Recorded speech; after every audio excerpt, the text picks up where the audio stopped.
Elizabeth and I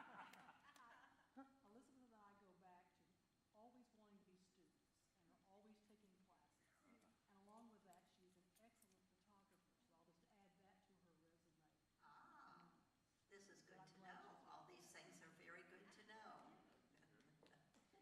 Thank you all for adjusting to the change in location today. This makes it a much more enjoyable Zoom, that you have these screens that you'll be able to view our reviewer on than a TV screen would be.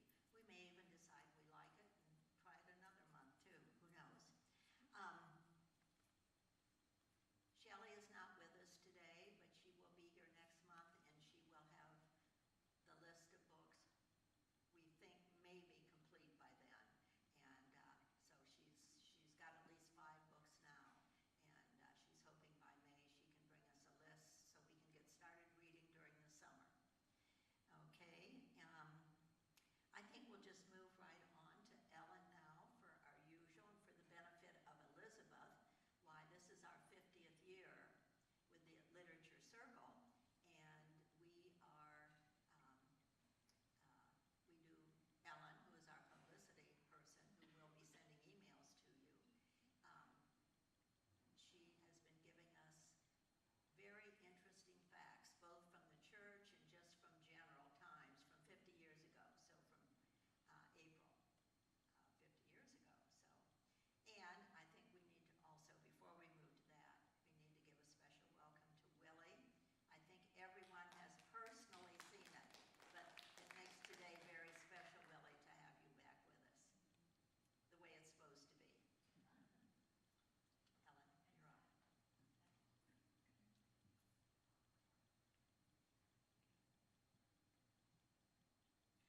Good afternoon, and welcome to our look back in history, 50 years. We're going back to April of '74 today, and there we go. So April of '74, 50 years ago, in my research, what I start with is Dr. Zabenden's sermon titles. So if we look back, April 7 was Palm Sunday, and his sermon title was Tears and Hosannas, with a choir music special. April 14 was Easter Sunday. There was a sunrise service at Breckenridge Sunken Garden Theater, and that was by Reverend Zabenden and the San Antonio Youth Council. That must have been beautiful. Easter Sunday, 2 services, 8:30 and 11. No Idle Tale. I always love his sermon titles. I love Bob's too, but I see Morgan back there. But I love Dr. Zabenden's series that he has.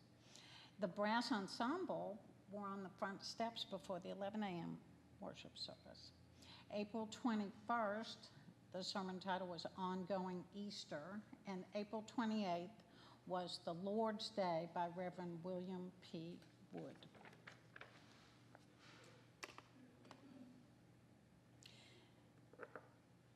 Now, Easter week, you know from here, well, hold on a minute.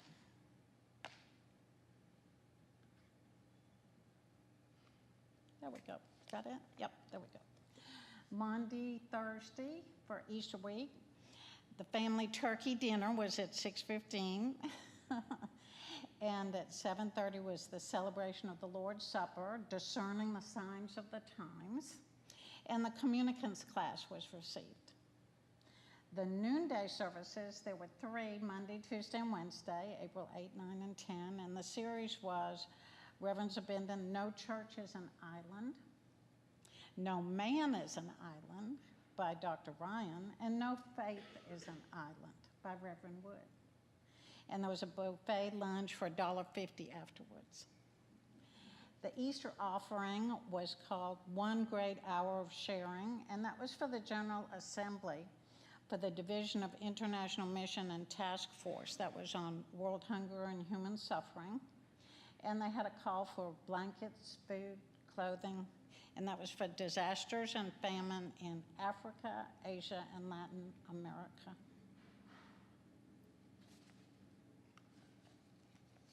Of course, the White Cross workers are still at work. 9:30 a.m., Monday, April 1. And they were rolling bandages, of course. April 5th, the Church Women United met at Our Lady of the Pillar Catholic Church. I thought that was interesting. I looked that up. It was over on Woodlawn. It's not there anymore. It was a Mariana Sisters retreat from 58 to 1995.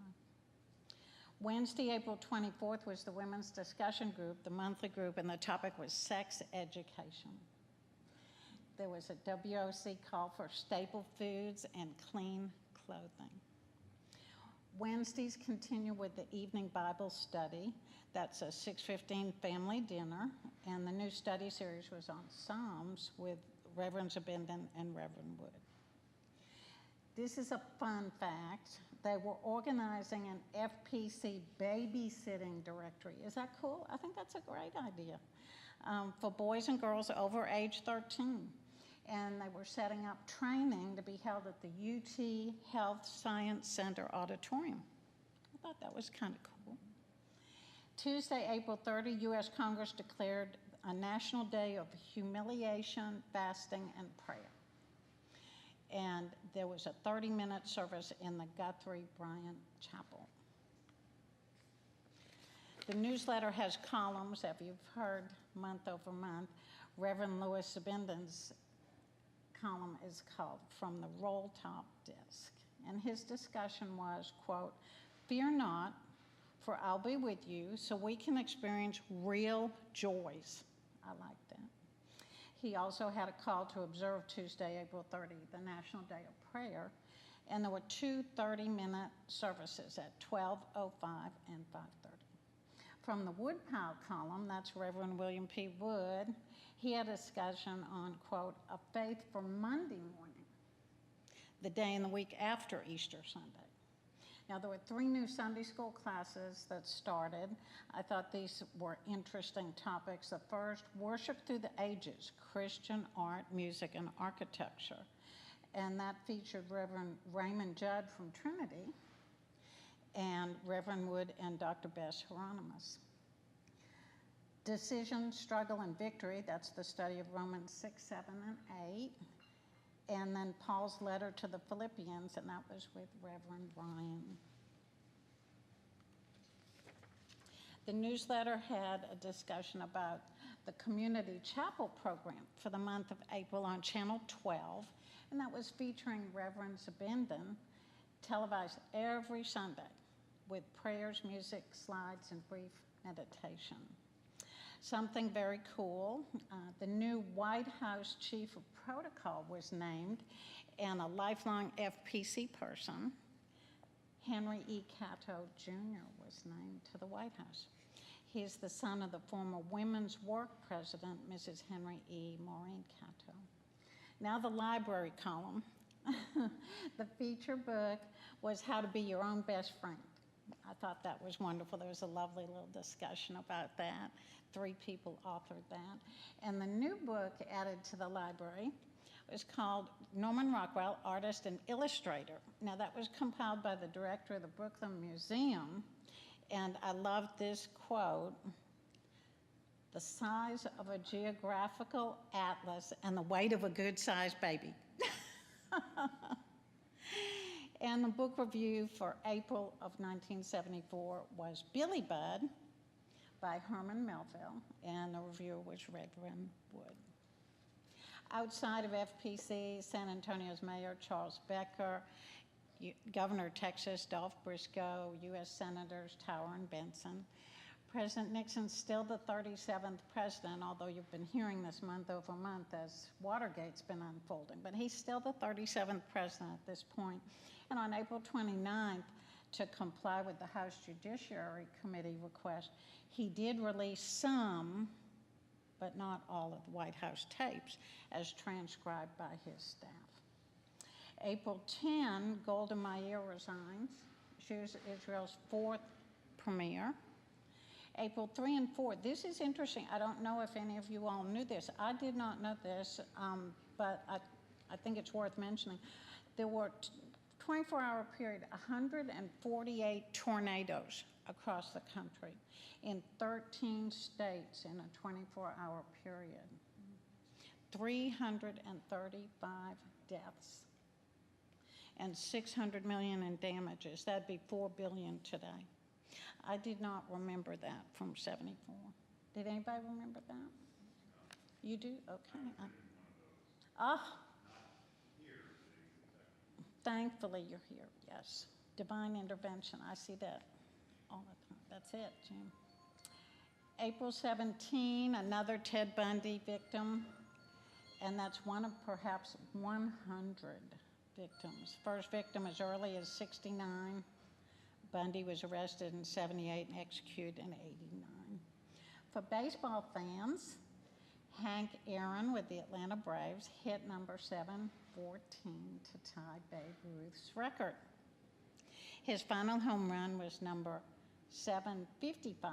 He was with the Milwaukee Brewers at that time, and that was July of 76 off the California Angels. Golfers, Gary Player wins the U.S. Masters. For extra credit, anybody know what country he's from? South Africa. Yep, good. And this was his second of 3 Masters titles, 61, 74, and 78. He was 10 under and he won $35,000. That's $232,000 in money today, and today the Master winner is $1.3 million, to give it a perspective. But Gary Player still holds the record for the lowest last round score as the shot by a winner, lowest last round score, and he still holds that record. April 5th, Carrie was released by Stephen King. April 6th, 200,000 attended a rock concert in Ontario, California. Earth, Wind and Fire, Deep Purple, Black Sabbath. 50 years ago, the California Jam. And April 8th, Paul McCartney and Wings, Band on the Run, I remember that, released in the USA. And the top hit, interestingly enough, was TSOP, The Sound of Philadelphia, which is the theme for the TV show Soul Train, if you all remember that. Well, that concludes April 1974, and thank you all for enjoying history with me. Thank you. Grace, thank you. And we'll do some technology here for a minute. You ready for me to stop? Go ahead. Perfect. Okay. Thank you, Grace. Thank you, Ellen. I'm going to be sorry to see all that end after this year. I'm thinking maybe one more month I might check and see if we can be in here. Isn't it nice to be able to read all that as she talks about it? We can see it so well in here. Okay. How are we doing, Edwin? Are we? Mr. Ruiz is on the call. I just need to confirm Okay. that our audio is working. Okay. Join audio. I will wait to introduce until we're sure we have him. So you should be able to hear us now. And let's go ahead and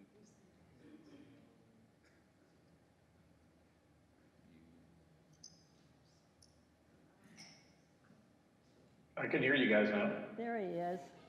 Hi, Rudy. Hi, how are you? Okay. Excellent. Rudy Ruiz is not a stranger for a great many of us, and we're very happy to have him back with us today to review his book, Valley of Shadows. Rudy is a bilingual native of the U.S.-Mexico border, which is easy to believe after we read and see the settings of his books and how familiar and well he writes about that area. He earned both his bachelor's and master's degree at Harvard. He has won various international Latino book awards, including 2 gold medals. There was also a prize for the best first book and a Gulf Coast Prize in fiction. He is now living in Boston with his family, and we certainly appreciate his willingness to Zoom with us today. At the end of this presentation, I will be moving around with a microphone, so we still can have questions, comments, whatever at the end. So I'm going to turn it over to Rudy now. Thank you very much for inviting me to be with you all, and thank you for allowing me to join remotely. I've had the pleasure of meeting some of you all in person when I reviewed my previous novel, The Resurrection of Fulgencio Ramirez, and came and met with you in person. But as was just mentioned, I used to live in San Antonio, and I'm currently in Boston. My wife and I moved here to be close to our kids who went to high school and grew up in San Antonio, but are now living up here in New England. So hopefully you guys, some of you all have had a chance to read some or parts or all of Valley of Shadows.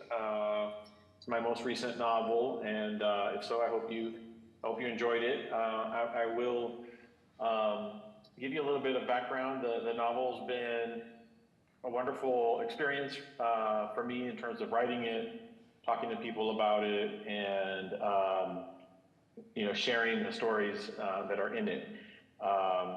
It was written during the pandemic, so it was a very interesting time while I was writing it, and some of the themes and some of the things that were going on in our world during that time of 2020 sort of manifest themselves in the novel, even though the story is set in the 1880s in West Texas, totally different, historical period.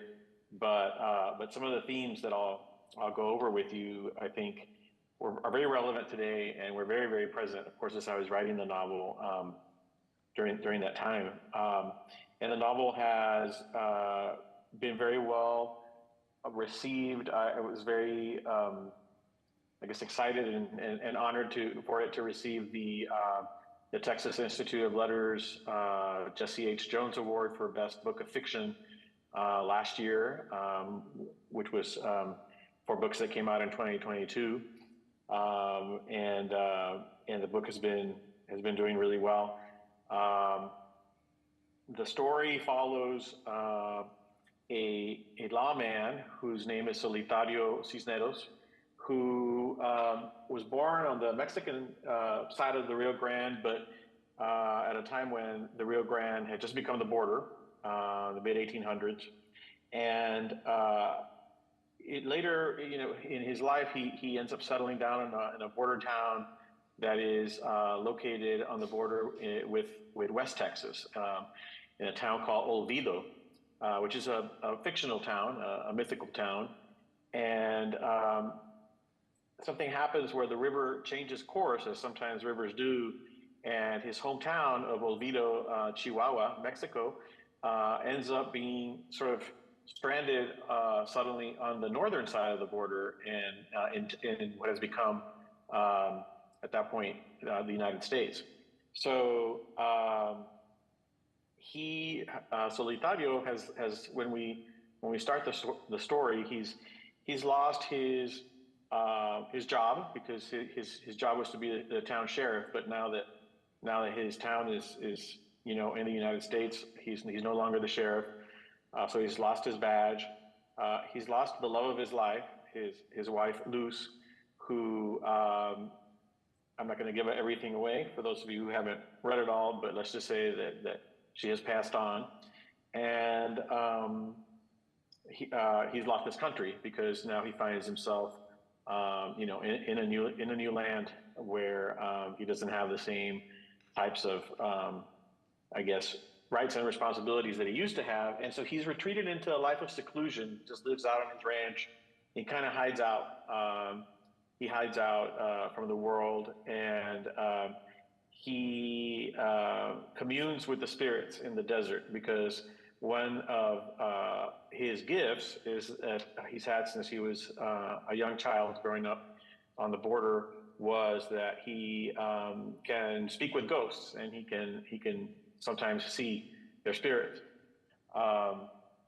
which at times helps him greatly in his work as an investigator, as you can imagine.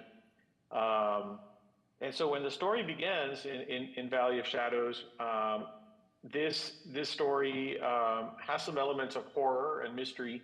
So when the story begins, a gruesome series of murders has begun to take place in this town that is now also been grown quite a bit and has quite a few new settlers that have come in from up north.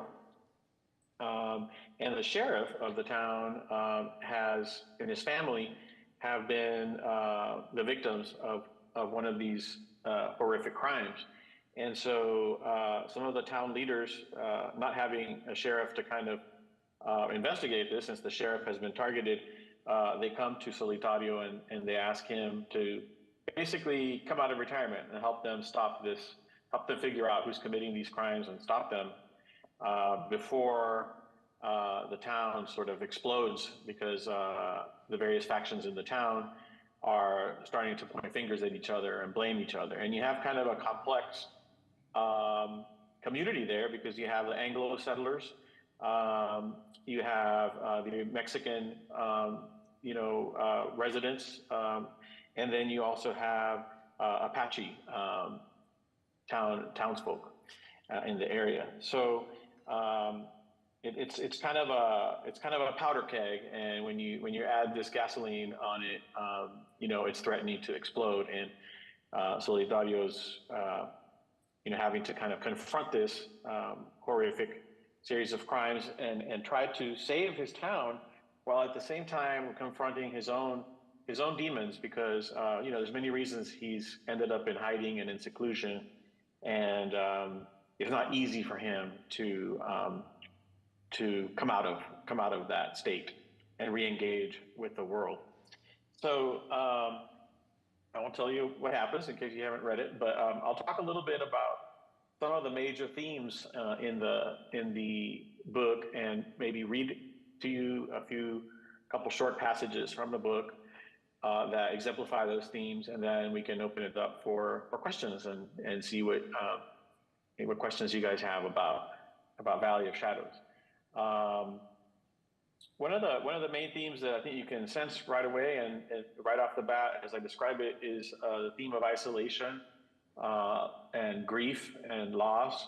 I think that was something that was very salient in the pandemic for many of us who suddenly found ourselves more isolated than we had been in the past, and in a way mourning for oftentimes very real loss of people that we may have loved and known that the pandemic claimed, or even if it was just mourning for the loss of how life was before the pandemic, and maybe grieving in a way just for the loss of those human connections that we were so accustomed to.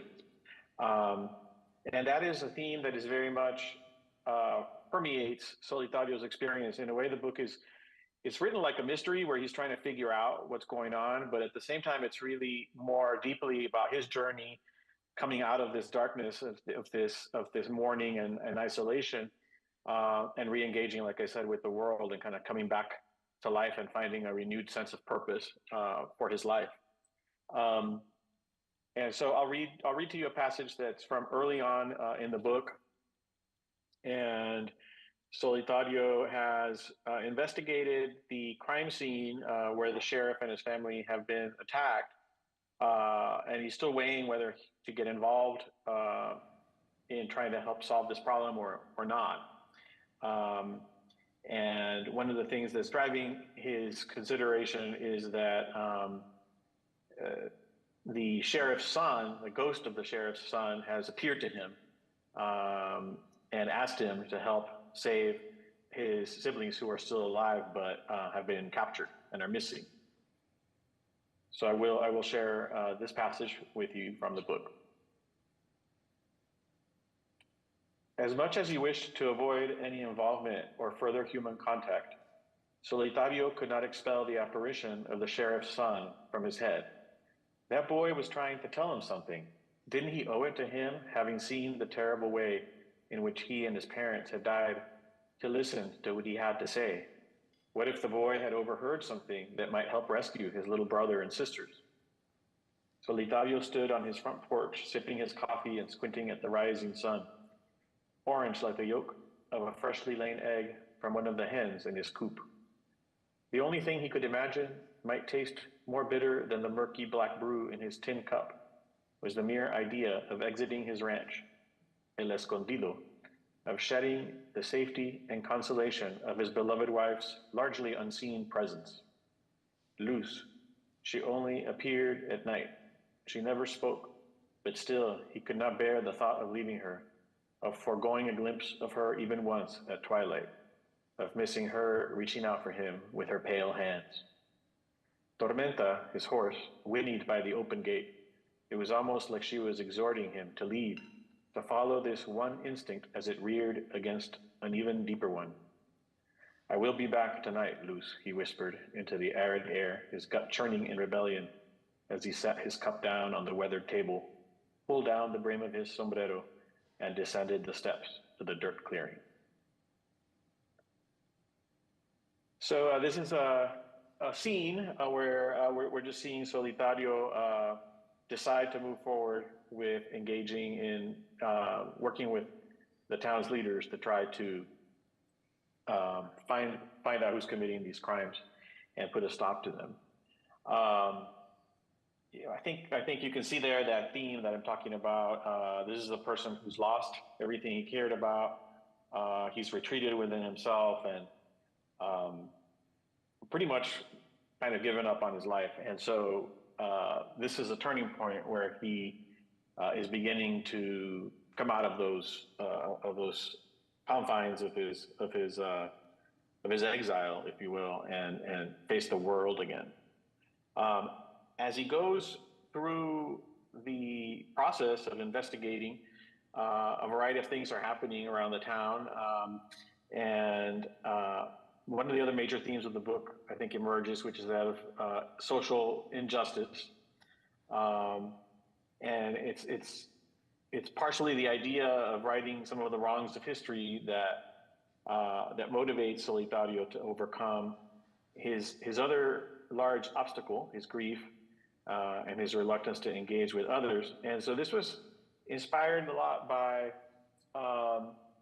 an event in history that I read about when I was thinking about how I was going to write this book. And that event was is known as the Porvenir Massacre of 1918. And this was an event that happened out in West Texas, in the border town called Porvenir, where a group of 15 young Mexican and Mexican-American boys and men were accused of stealing some cattle. And while there was no evidence or proof of this, they were rounded up by the Texas Rangers and some U.S. cavalry, and the situation really sort of snowballed, and they were basically executed without any kind of trial or any kind of, like I said, evidence. So their families were terrified. They fled. They fled across the border to Mexico, leaving all their possessions behind. And this event basically was swept under the rug of history for about 100 years. It was not till 100 years later that some of the descendants of one of the victims of that massacre had advocated for quite a while with the Texas legislature to bring this historical event and tragedy to light. And eventually, in 2018, the state of Texas acknowledged it, and eventually, like a historical marker was placed at the site. What I tried to do in Valley of Shadows was I tried to imagine how the course of history might have differed had people behaved differently in that situation, and if there had been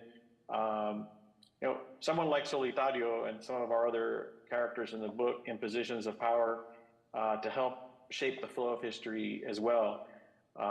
And so the next passage that I'm going to read to you took direct inspiration from the Porvenir massacre, and in a way it kind of reimagines it, because what has happened is a posse of former Rangers and cavalry have rounded up people that they are accusing of committing these crimes that are going on, although they have no evidence. And when Solitario finds out that this is about to unfold, he heads into town to try to stop it from occurring. The squall burst into the square just as Solitario arrived, kicking up dust devils and sweeping up dry leaves in a frenzy of debris. Squinting through the arid tempest stinging his eyes, Solitario knew at once none of the people being held against their will could have committed the complex and heinous crimes in question. Against a long stucco wall beyond which lay the graveyard, 15 men had been lined up, tied with rope at the ankles and wrists, their hands behind their backs. They wore the faded and frayed clothing of campesinos, several of them still crowned by sombreros. A few were little more than boys, including a trio of Apache, too young to be out hunting or fighting with their fathers. A handful of gunslingers patrolled them, their pistols cocked and ready. The townspeople and shopkeepers had all wisely retreated into hiding behind their shutters. Moving slowly, Solitario guided Tormenta towards the horseman he deduced to be the posse's leader. The man's face was covered by a bushy red beard, his skin ruddy from sun and alcohol and tobacco. He wore a dusty gray coat and a weathered Confederate cavalry hat. "When are you planning to set up your firing squad?" Solitario asked. "If you are patient enough to wait, I would like for our town's mayor to have a few words with you beforehand. Perhaps the spilling of innocent blood could be avoided. I need more time for the investigation." "Your investigation," Captain Ringgold sneered, "ain't going too well now, is it?" Solitario's deadpan face revealed nothing. "How many dead bodies pile up already? I hear the busiest men in town ain't the banker or the baker, but the grave digger and the coffin maker," Ringgold added. As he chuckled at his own cleverness, his men guffawed behind him. Just as the laughter subsided, the Dobbs twins rode into the square, lining up behind Solitario. Ringgold grew quiet. Solitario figured he was recalculating his odds. It was 5 against 3 now, but Solitario knew his deputies looked pretty wet behind the ears, while Ringgold's men were jaded veterans of war. "Like I said," Solitario repeated, "it would be good if you spoke to the mayor before taking matters into your own hands and facing the consequences of doing so." Ringgold snickered. "I don't know if you're more nursemaid than sheriff with those 2 deputies of yours, but sure, I'll give you 10 minutes to turn up the mayor if you can. If you're as good at finding him as you are at solving crimes, I reckon we'll be having ourselves a good old-fashioned firing squad here pretty damn soon." "Boys, go fetch the mayor," Solitario instructed, his somber gaze remaining steadily fixed on Captain Ringgold's blue eyes. He could see a bloodlust in them, one not quenched by war, but rather made stronger and turned into a sickness. Men like Ringgold needed to kill to feel alive. "Hurry." "I'll wait under the tree," he told Ringgold, nodding and guiding Tormenta towards the lone oak that towered at the center of the square. Some called it the hanging tree. In the shade of the majestic oak, Solitario dismounted. He knew all eyes were upon him, those of the prisoners along the stucco wall, those of the villagers peering out through their shutters, those of Captain Ringgold and his men, edgy and poised to fire their weapons at the lineup they'd assembled in their pursuit of so-called justice. As they all watched and waited, he took a long draught of water from his canteen. He whispered a few soothing words to Tormenta, who could clearly sense the tension, and he unstrapped his guitar from his horse's flank. Sitting against the tree, Solitario began to pluck at the strings, tuning his instrument. He played an old Spanish lullaby, the notes carried on the wind, swirling through the square, providing a rhythm and a haunting melody for the leaves and tumbleweed to dance. Ringgold's men glanced at each other incredulously, but Solitario played on, the mercurial magic emanating from his guitar weaving a spell over the posse. Even Ringgold himself swayed in the stiff breeze in tandem with the tempo of Solitario's sweet song. The underside of Solitario's sombrero began to glow, a deep cobalt blue, its silvery white embroidery glittering as he closed his eyes and let his fingers fly over the strings, summoning notes both from instinct and from memory. It was a song he had learned long ago on Caja Pinta, way before Luz had bestowed the enchanted sombrero upon him. As he played, the hue of the sombrero's underbrim grew lighter, like a night sky shifting towards dawn. When he finished the song, the blue glow faded from his face, and when he opened his eyes, he saw Captain Ringgold slumped in a deep sleep over the neck of his horse, his men sprawled unconscious on the ground, snoring beneath the midday sun. As the Dobbs boys returned with Mayor Stillman in tow, Solitario motioned for them to be quiet and untie the prisoners. While they did so, he handcuffed Ringgold and his men. The prisoners all ran as fast as they could out of the plaza, but Captain Ringgold and his posse continued to slumber undisturbed despite the wind and the sun and the heat. Load them into the wagon and put them in the tank, Solitario told the Dobbs boys. Are you sure about that? Mayor Stillman asked, his voice quivering. Captain Ringgold works for Mr. Grissom, our biggest taxpayer. Justice is not for sale, Solitario quipped, fastening his guitar back to Tormenta's side. So it's one of my favorite scenes in the book, which I think reimagines not only, like I mentioned, this tragic event in history, but also weaves in elements that are very common in my writing, which is magical realism style. It's kind of supernatural, but at the same time, it's not like presented in like a very shocking or surprising way. It's just sort of part of this sort of magical, mythical world that Solitario moves through and inhabits. I think the other aspect about this scene that I like is it really represents that for Solitario, even though he's a lawman, and this could have been a classic shootout scene, like in the tradition of High Noon and you know, iconic westerns. Instead, it shows Solitario's desire to always find a peaceful solution to problems before resorting to violence. And so, you know, I think for me it was one of my favorite parts of writing something that is a Western was also to kind of bring something new to that genre and to that experience, and fuse it with this magic and also this positive optimism and hope that starts to shine through the darkness that we've also seen in the story. And I think that leads to kind of the third and final theme that I wanted to share with you. It's much shorter, but that theme I think is really what brings the book together in the end, and hopefully leaves readers with a message that they can carry forward into their own lives, even though the story is set, you know, over 100 years ago.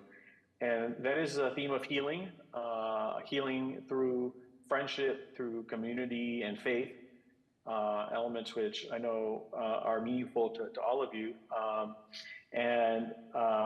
I think that we see it, for those of you who've read the story, without giving too much away, in the way that the mystery is resolved, and the way that the story, the town is preserved, if you will, during this difficult moment in its history. It happens through the friendships and the partnerships and the collaboration that Solitario is able to make happen in his coming out of hiding. And there's a gifted Apache healer and seer named Onawa, who becomes his partner in solving the mysteries. There is a ghost of his former sergeant who accompanies him throughout the story as well, and adds a little bit of comic relief. But there's also the town banker, Mr. Boggs, and the town doctor, and a few other community members, that the Dobbs twins, for instance, that formed this kind of rich, diverse tapestry of people who ultimately have good in their hearts, and that brings them, you know, together, and they have something in common, which is they're trying to build a community. They're trying to build a place for their children to grow and for their families to be safe in, and they're able to working together to overcome the challenges that they face, which which threaten, everyone that they care for. And so rather than read anything from the book as this to represent this final theme, I'll share kind of the quote which is from the Psalm 23, which inspired the title of the novel, which is, "Though I walk through the valley of the shadow of death, I will fear no evil, for thou art with me." And that feeling and that thought conveyed in that psalm, obviously where the title of the book comes from, really represents to me, I think, the spirit of the story and of the character Solitario's journey through it, which is what helps him eventually come out, heal and come out of his loss and his mourning and his grief, is this realization that he's not alone. He's not alone in life. He's not alone in the world. Even though he's come to feel that way, there is much more around him for him to draw strength from, and that includes his faith. That includes the friends that he's made, and that includes the community that ends up embracing him as their peacekeeper, and he likewise embraces them and finds new purpose in his life, serving them. So with that, I think that's a good overview of the story, and I'd like to leave plenty of time for you guys to ask questions, make comments, have conversation about the book, and thank you for listening to me. I appreciate it. Thank you, Rudy. My pleasure. Thank you all for having me and for reading the book, and love to hear your thoughts on it, and of course answer any questions. Anyone have any questions for Rudy or any comments they'd like to make?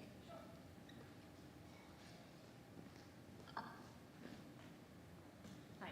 Okay, I have a confession. I haven't read it yet. I loved Resurrection. But my question was, so you said it was written during the pandemic. So did you come up with the idea of the book beforehand? And so it was sort of shaped by, everything we went through in the pandemic? Or did it sort of arise from the pandemic? That's a good question. I had been thinking about the book for a while prior to the pandemic. I owe the initial sort of inspiration to my son, who is now in college, but at the time was in high school.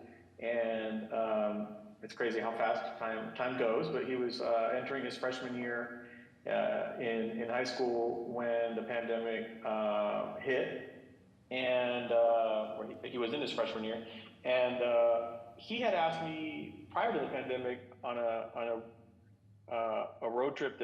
family road trip that we had taken out to West Texas to Big Bend. He had said, "Hey, Dad, why don't you write a Western horror story?" And I said, well, I've been telling him stories and his sister stories their whole upbringing, and I'm a storyteller. That's what I do. So, but I'd never written a horror or a Western, so it was kind of a challenge and felt like a stretch. But then I was kind of intrigued by that. So I've been thinking about it, and I'd say for about a year I was thinking about it, and my son would occasionally ask me, how's that story coming along? And I would be like, I'm working on it. It's germinating. I'm mulling it over. I'm waiting for the pieces to fall together. Right when the pandemic hit, it had been his spring break, and we had gone out to New Mexico, again, on a little family spring break, which is when everything kind of really seemed to explode with the pandemic, where they started shutting down the schools, and they said, "Oh, well, you're not coming back to school from spring break. You're staying home after spring break." And our daughter, who was in college at the time, got sent home also. They shut down the college, and but during that trip, right before that all happened, we were out in the desert again, and I told them, this is it. This is the setting. This is where this is where the story must take place, and it started coming together for me. And then the pandemic just kind of created a really unusual opportunity for me to write more intensely and more immersively, maybe I had ever been able to, because I was, like everyone else, stuck at home, alone, often, well, not alone, I was with my family, but all of us felt, although we had each other, we also felt this sudden sense of isolation from the rest of the world. And so I was able to kind of, put a lot of that into this character. And I think even his name probably came from that feeling of solitude and isolation.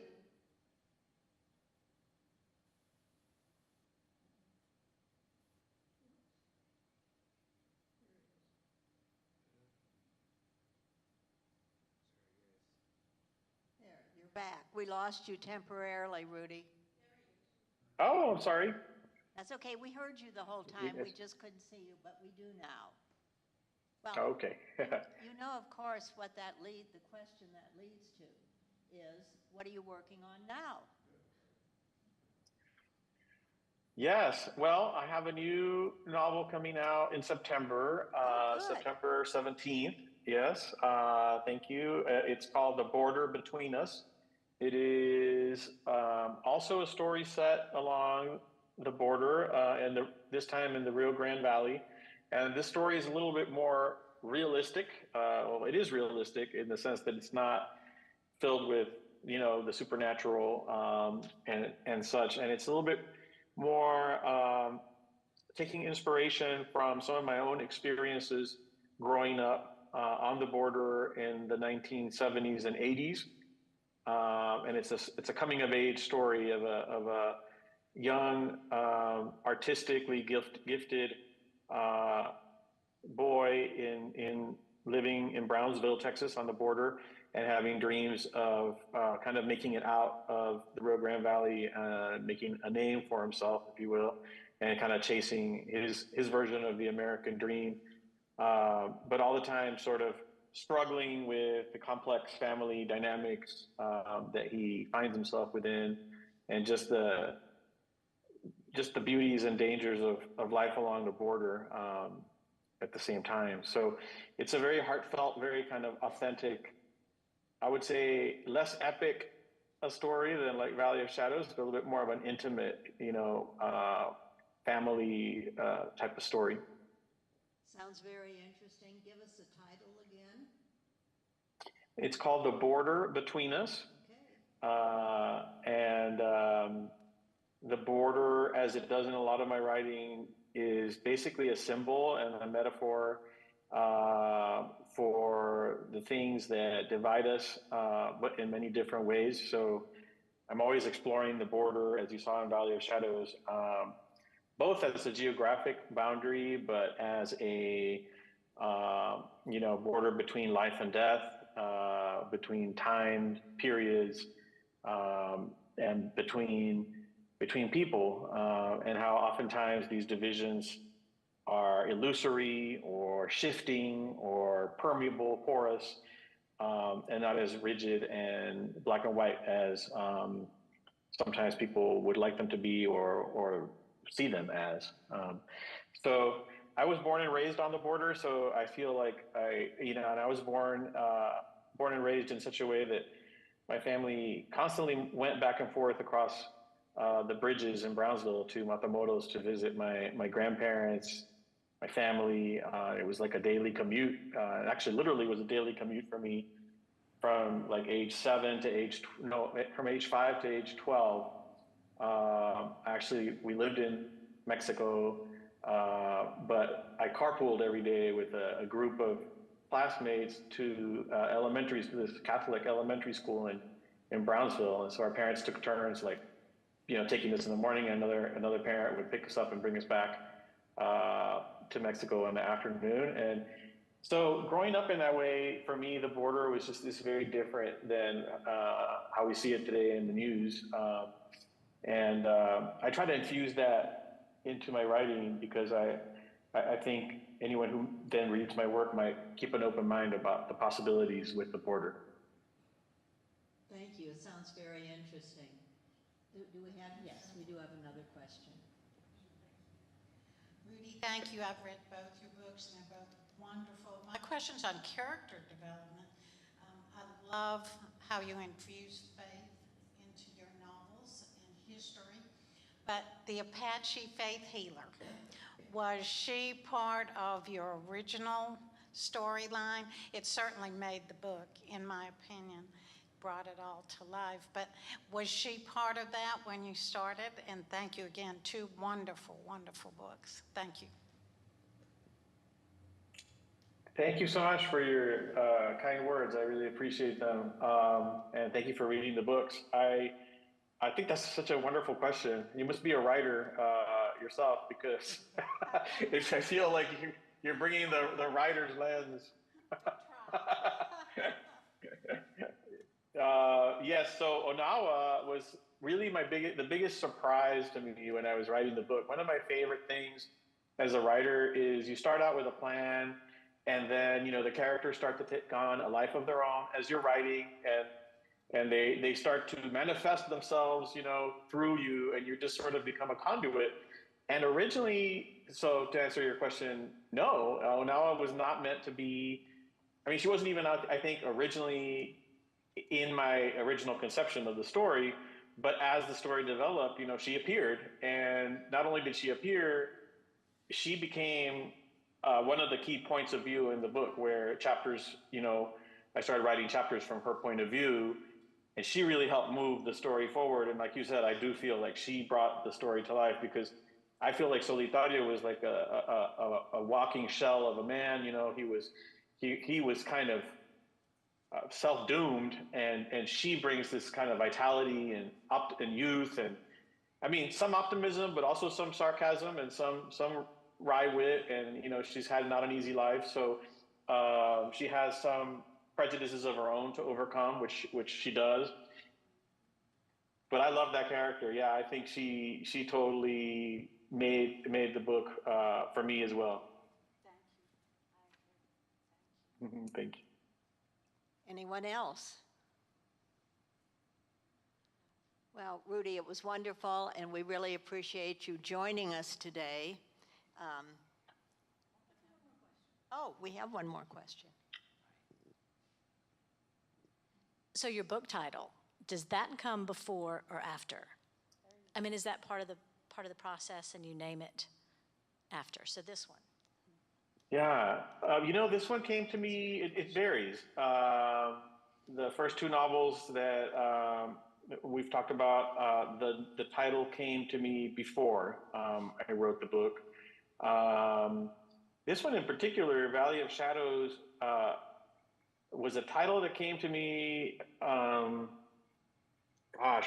maybe like 15 years ago or so.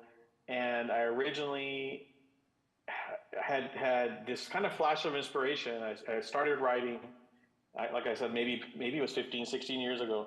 And I just had this sort of idea of this man, showing up at the door of a woman who was like a healer. At the time, I envisioned a curandera, a Mexican curandera, and her opening the door and seeing him there, and then basically him asking her to help him find his killer. And so I wrote that as an opening chapter, and then I put it on the shelf, and that stayed there for like over a decade. And then when my son brought up this whole idea, asking me to write this horror story, I thought back to that, and I thought, I want to reuse that scene, but I want to rewrite it. And that scene ended up sort of rewritten in the middle to the second 2/3 of the way of the novel. It happens. This scene sort of happens, and those of you who read it might recall it, where he shows up Solidario shows up at Onawa's house, and his body is basically lying dead in a prison cell, in the town prison cell, and he asks her for her help to kind of not just figure out who did this to him, but of course she brings him back to life, so so he can continue his quest. But in that case, the titles came before.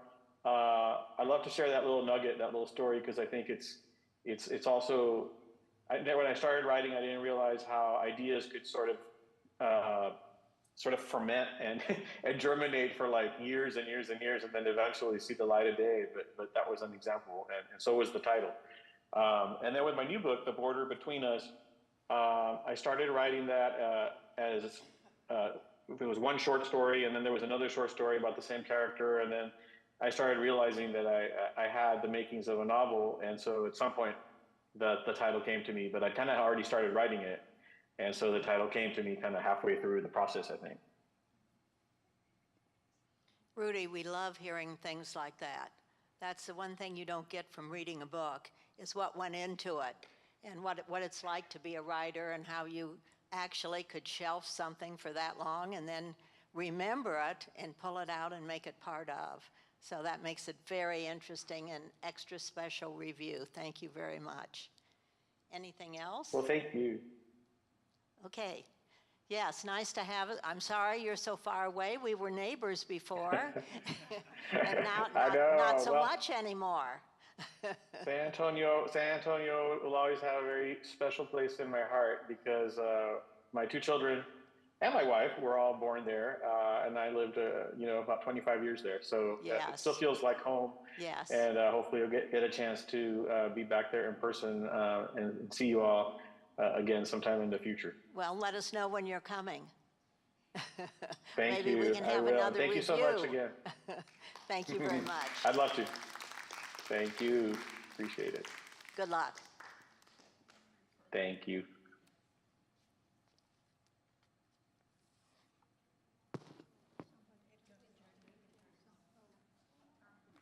Just as a reminder to you, next month, it'll be May the 14th, and we have Pastor Scott and Suzanne Simpson, who are doing a joint review, so that's going to be kind of fun.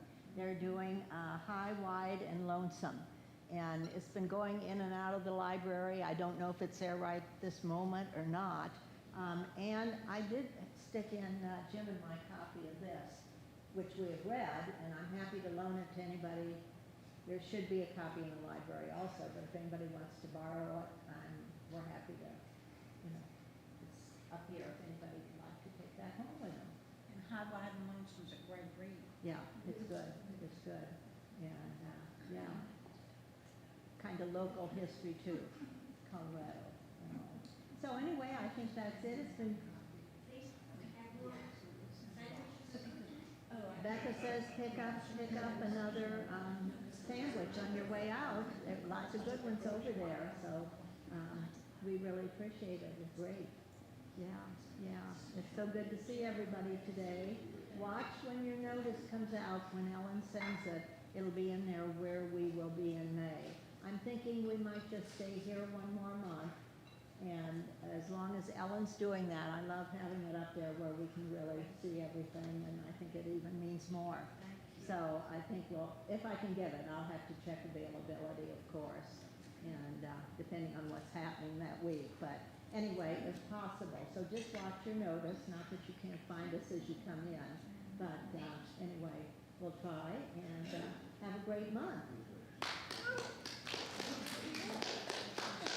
Yeah.